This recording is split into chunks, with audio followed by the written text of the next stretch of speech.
ஐயா என் பிள்ளைக்கு ஒரு அளவு தெரியாம எனக்கு வளர்த்துட்டேன் ஐயா. இல்லைன்னா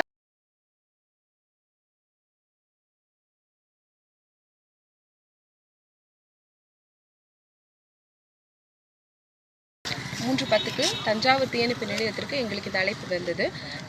இந்த பல்லாக்கில் மேலே லைட்டிங் அரேஞ்ச்மெண்ட் பண்ணனால அது ஹெச்டி லைன் கூட உராய்வு ஏற்பட்டு அதில் ஃபுல்லாகவே எலக்ட்ரிக்யூஷன் ஆகி சுற்றி அதில் பல்லாக்கை தொட்டவர்கள் ப்ளஸ் சுற்றி நடந்து வந்தவர்கள் அனைவருக்கும் மேல் மின்சாரம் பாய்ந்து தூக்கி எறியப்பட்டார்கள்.